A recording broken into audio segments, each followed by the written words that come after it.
most California franchisees and small business owners faced a really terrible situation this year, and April 1st of this year, when now many, if not most franchisees are going to be forced to pay the highest minimum wage of $20 an hour to employees.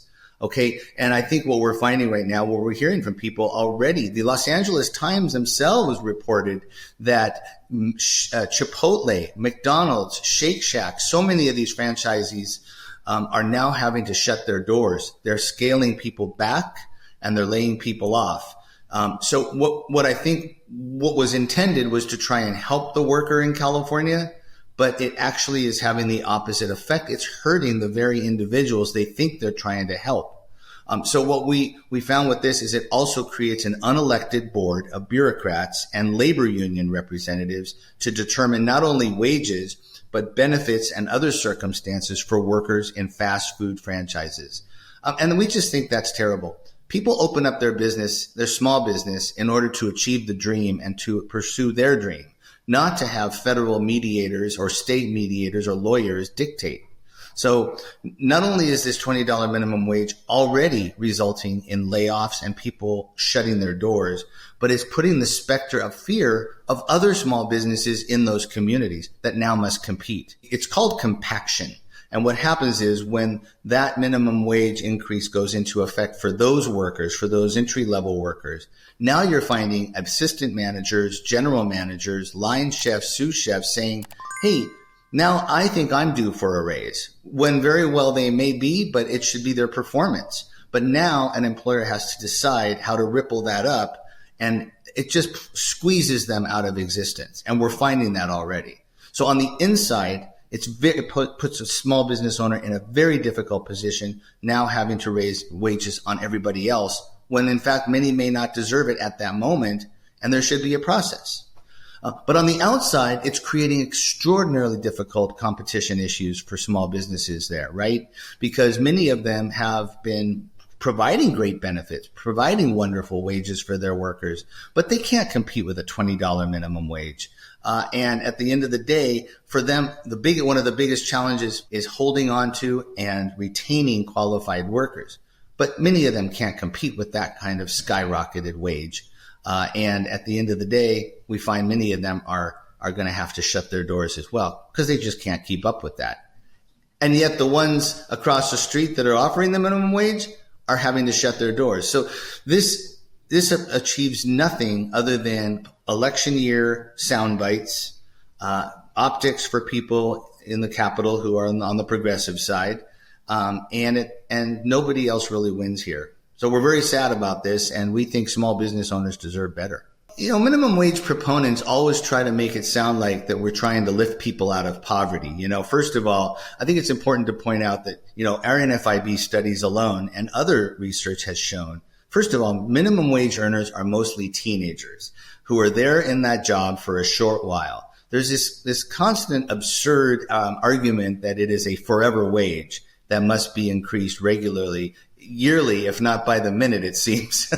So, you know, first of all, minimum wage earners, most minimum wage earners are teenagers, and most are not trying to sustain their families. The majority of them actually are living at home with their parents, and it's a first-time job that they are in a household of more than $50,000 a year, but they are actually not the primary earner for their family.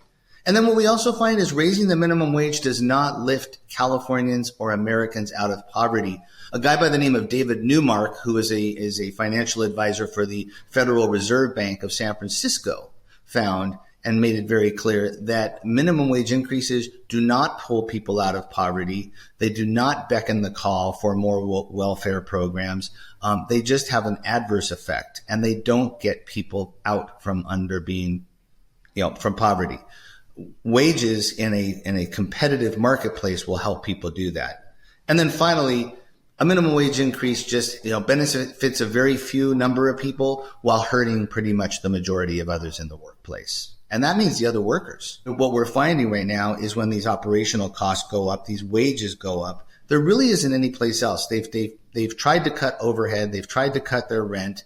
They've tried to even, sadly, many restaurateurs have tried to even like downgrade the quality of their food product, right? A little bit, to be able to afford the inventory.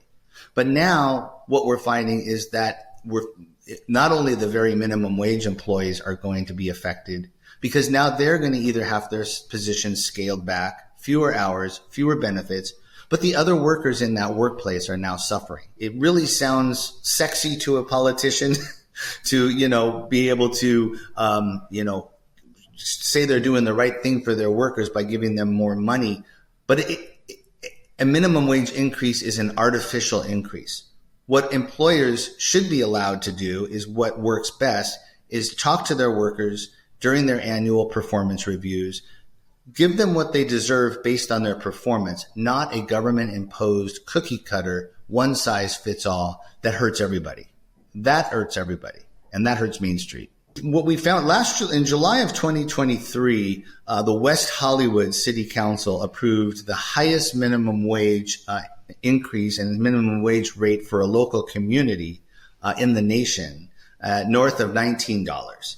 And we were talking to a small business owner who is both the executive chef and the owner of a restaurant in West Hollywood, who said that he actually, since July, he has had to reduce his workers from 50 employees to 30 employees.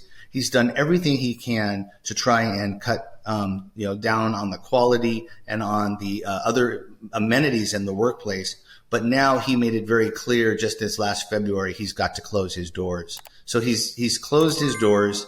And that was a $19 plus minimum wage. Imagine what we're going to see with $20 with a lot of these businesses. So it just doesn't work. We've seen it not work. And sadly, our politicians are already finding that fast food franchises are laying people off. When was the last time we saw a McDonald's letting people go? That's what's happening.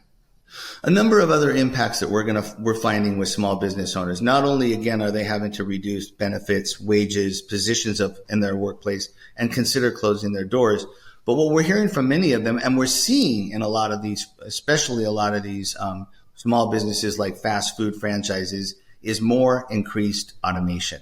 I think, employers have said, I can't afford the workplace requirements, the leave requirements, the wages. It's not that they don't want to offer them. They can't make ends meet. So now what they're doing is they're saying, you know what? I'm going to bring in some robots. I don't have to give a robot, I don't have to worry about being liable for not giving them their required leave. I don't have to worry about, wage increases. I don't have to worry about being shaken down by, frivolous plaintiffs' attorneys.